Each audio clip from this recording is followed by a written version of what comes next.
Bună, copii! Eu sunt Brăscanul Saltărel. Astăzi o să vă povestesc totul despre ciclul de viață al broaștelor. Broaștele sunt creaturi remarcabile care pot trăi atât pe uscat cât și în apă.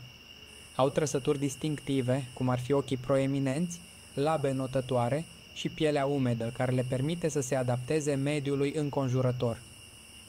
Broaștele sunt carnivore și mănâncă insecte, păianjeni și alte animale mici. Ele pot sări la distanțe mari pentru a scăpa de prădători. Ciclul de viață al broaștelor începe ca ouă mici, care de obicei plutesc în iazuri sau lacuri. Femelele depun ouăle în apă, iar aceste ouă au formă gelatinoasă. Când ouăle eclozează, ies mormolocii.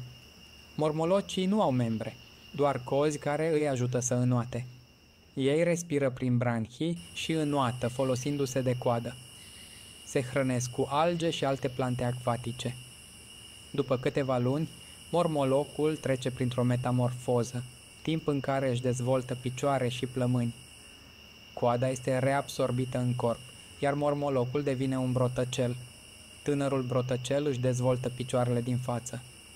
Coada devine tot mai scurtă, corpul său devine mai lung, iar capul mai mare. Începe să poată respira și sub apă.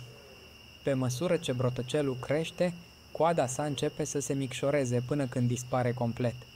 Acum poate sări pe uscat și să trăiască lângă apă.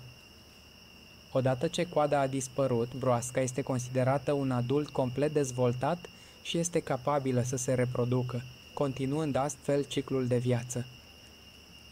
Broaștele sunt super interesante pentru că trec prin atât de multe schimbări. Fii atent la broaște data viitoare când te plimbi în natură.